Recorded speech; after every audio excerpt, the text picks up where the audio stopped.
A reading from the Gospel according to Matthew. When they had come near Jerusalem and had reached Bethphage at the Mount of Olives, Jesus sent 2 disciples, saying to them, "Go into the village ahead of you, and immediately you will find a donkey tied and a colt with her. Untie them and bring them to me. If anyone says anything to you, just say this: 'The Lord needs them,' and he will send them immediately." This took place to fulfill what had been spoken through the prophet, saying, "Tell the daughter of Zion, look, your king is coming to you, humble and mounted on a donkey, and on a colt the foal of a donkey." The disciples went and did as Jesus had directed them. They brought the donkey and the colt and put their cloaks on them, and he sat on them. A very large crowd spread their cloaks on the road, and others cut branches from the trees and spread them on the road. The crowds that went ahead of him and that followed were shouting, "Hosanna to the Son of David! Blessed is the one who comes in the name of the Lord! Hosanna in the highest heaven!" When he entered Jerusalem, the whole city was in turmoil, asking, "Who is this?" The crowds were saying, "This is the prophet Jesus from Nazareth in Galilee." Hear what the Spirit is saying to the church. Thanks be to God. Hosanna to the Son of David, the crowd roared. Blessed is the one who comes in the name of the Lord. Hosanna in the highest. Now, just what does all this mean? One word: trouble. Before we speak about this trouble, pray with me, please. Dear God, on this day which celebrates the coming of your Son to Jerusalem, remind us that he comes to our city as well. Awaken us to his presence. Give us faith to receive him and courage to live our lives as faithful disciples. Amen. It was a few days before Passover, the year 29 CE. The city of Jerusalem has swollen now in population from its normal 40,000 or so to over 200,000 pilgrims now, all having come to remember and celebrate the deliverance of their ancestors from shackled slavery in Egypt many centuries before, and to a person also to pray that God would send another Moses to lead their generation of Jew out of yet another slavery, the current shackling and oppression visited upon them by the mighty Roman Empire. So on this day at Passover in 29 CE, as the great theologian Bob Dylan might say in his song "Tangled Up in Blue," revolution was in the air. Now, of course, Rome had not become the mighty conqueror of half the world without astute political savvy, and Rome understood these dreams of sedition at Passover time. So earlier that morning, Rome had kicked things off in Jerusalem with a little reminder of just who was in charge, a little shock and awe, if you will. As the Roman governor Pontius Pilate paraded into the city with all of his forces, armed troops, soldiers on horseback, rank upon rank, marching in town with one unambiguous message: don't mess with Rome.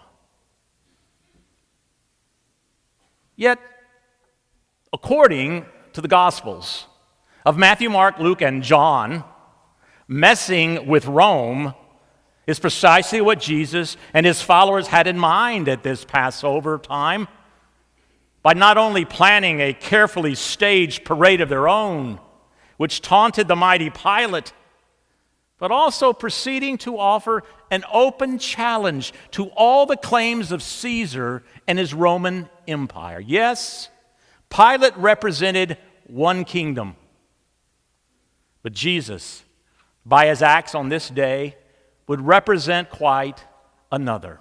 And since the two kingdoms could not coexist, to which kingdom would these Jews offer their allegiance? And on this day that we call Palm Sunday, Jesus puts this question out there for all of Jerusalem to ponder with several provocative moves which contrast these two kingdoms very clearly.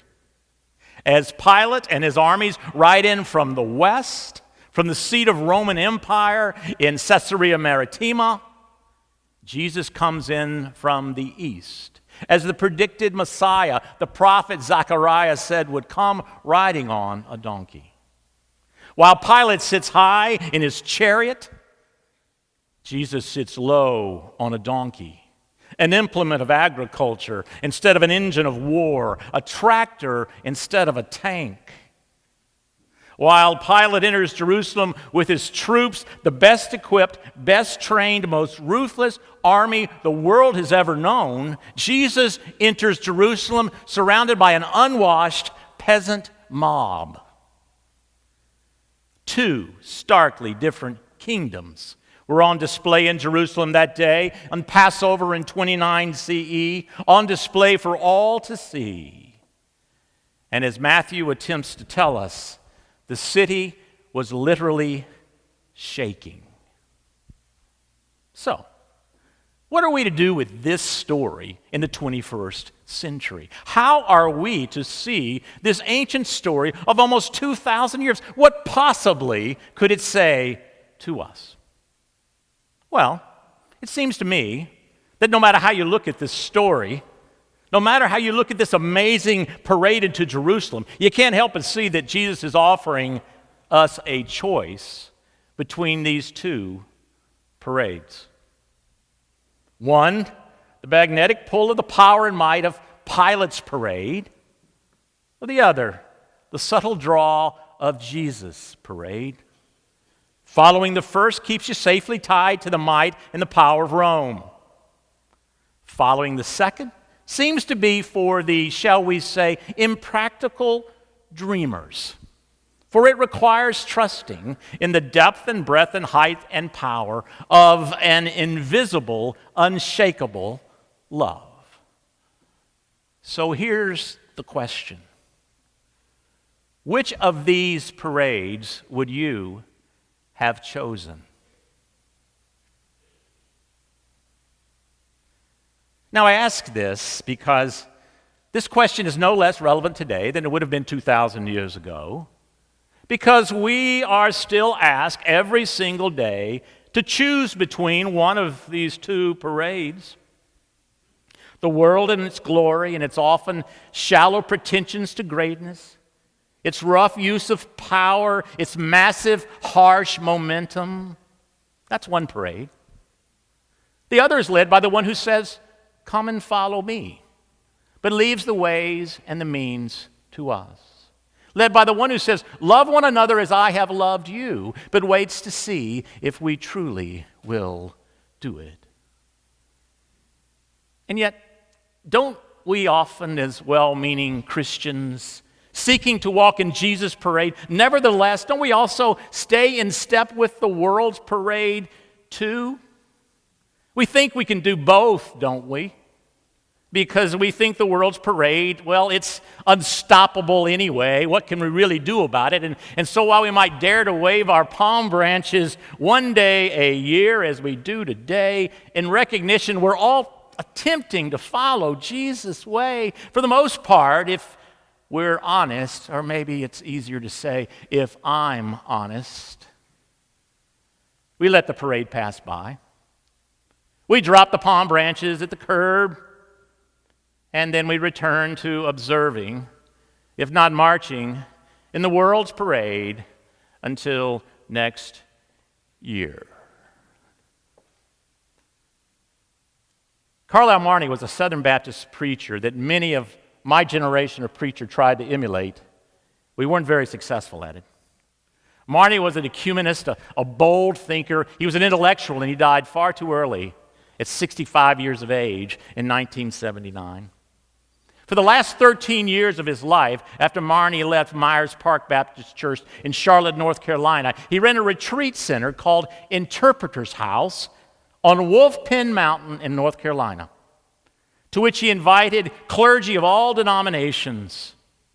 One group after another of clergy would spend a week at his house. They would come to rest, they would come to pray, they would come to share, they would come to recuperate.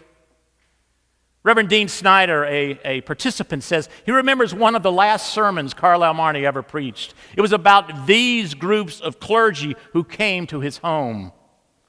In the sermon, Marnie said this: "I have listened to the burdens and struggles of clergy of all denominations for dozens of years now, and I am discouraged. Discouraged because most of these clergy seem to be so beaten down by the conflict between the church and society that they seem to have come to a place where they don't have the strength to say boo to a church mouse, much less to damn a culture that is antichrist." You know, I wonder about that too.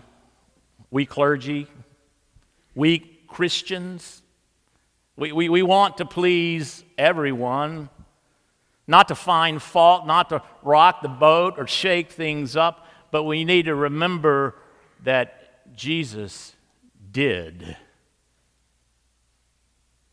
Fact is, I think that all too often, I know I do, and I think perhaps you do as well, we hide from or we deny the harshest realities of life rather than face them, don't we? Was it T.S. Eliot who once said, "Humankind cannot bear much reality," and oh, how right he is, for there's only so much news about poverty and world hunger and violence that we can take in this world. 2,100 children die every day in America from malnutrition. We can't bear it. War and violence rage in Iraq and Afghanistan, Syria. We can't deal with it. Russia's rattling their sabers now at the Crimean and Ukraine. North Korea threatens the world with its nuclear powers. Again, we can't face it. And then we add to this, oh my gosh, we add to this the insanity, is that a strong enough word? The insanity of American politics that doesn't seem to want to accomplish anything for the common good. And it's just too much reality to bear, isn't it? And so it makes sense. So we join the world's parade and turn our gaze away from some of the hard truths that might need addressing. We turn our gaze away. Thank goodness we have the Masters. Thank goodness we have the Final Four, even if your team, Kentucky, loses.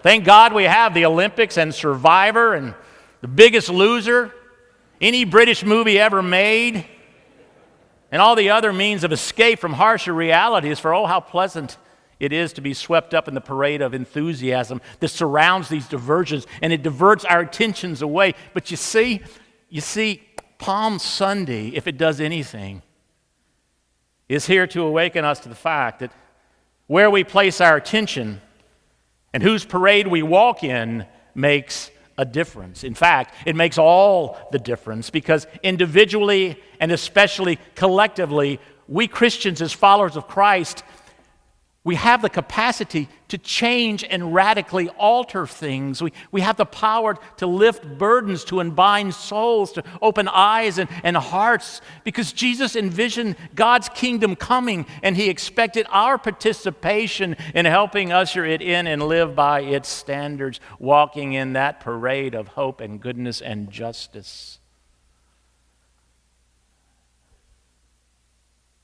You think we can do it? What do you think? Before you answer that, understand, if you want to do it, it means stepping out of the parade of business as usual, meaningless diversion and careless living, and instead embracing the way of Christ. Before you say, "I want to do it," understand that helping fulfill the mission Jesus set out upon that day around Passover 29 CE, when he set forth the challenge to choose a better way, takes a lot out of us. I've always loved the legend, the old legend which says that after the ascension of Jesus to heaven, that an angel asked him, who have you left to carry on with your work on earth, Jesus? And Jesus answered the angel by saying, well, I left a little band of men and women who love me. But what if they fail when the trials come, asked the angel. Will everything you've ever done be defeated? Yeah, Jesus said, if they fail and all I've done on earth, it will be lost. And there's nothing more than these feeble, imperfect men and women to carry out your mission, the angel asked. No, Jesus said, there's nothing more. They are it. What a risk, the angel said. I mean, these humans are fragile. They're easily frightened. They're distractible. And so often they seek their own good first. Oh, Jesus, they may fail. The legend says at that point, Jesus smiled. He turned to the angel and he said, don't worry. They will not fail.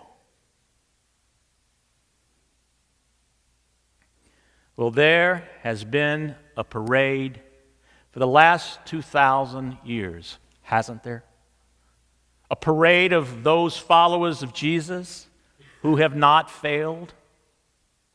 Granted, it's not always been glamorous, but sometimes the courage and character displayed by those on this path just takes your breath away, and it makes you want to follow in step. Reverend Tom Long's professor of preaching at Columbia Seminary in Atlanta, he said that when he and his wife moved to Atlanta a few years ago, they shopped around for a church like many of you have done or are doing today. They finally decided to join Central Presbyterian Church in downtown Atlanta because they liked the mission and the program, he said.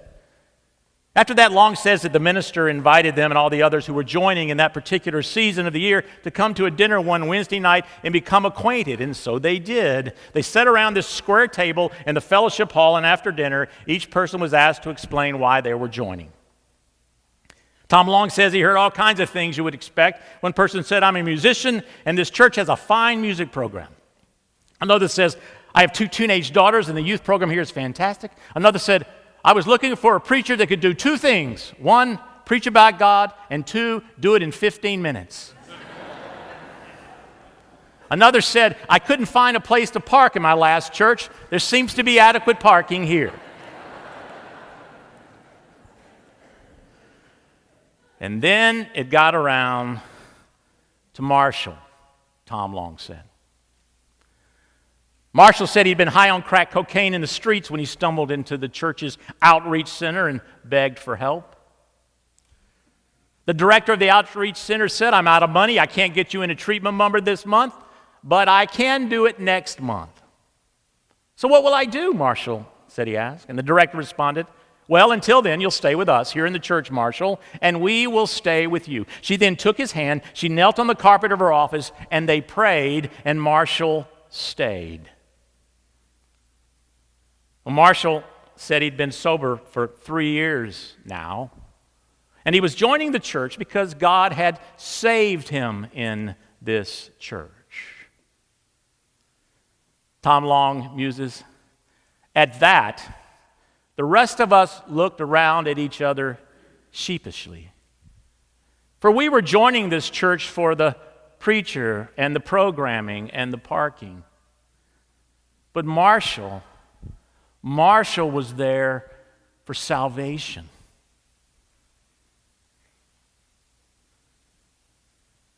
You see, folks, so long as the parade we follow has Jesus at the lead and participants like Marshall in the ranks, Jesus was right. We will not fail. And we can walk toward salvation together, whether it's salvation from addiction like Marshall, or from meaningless, or from self-absorption, or from loneliness. We can walk together. And it is often intimidating to imagine ourselves partners with Jesus in helping usher in a just, loving, and more purposeful kingdom, isn't it? But here's the thing. You see, none of us has to do this alone.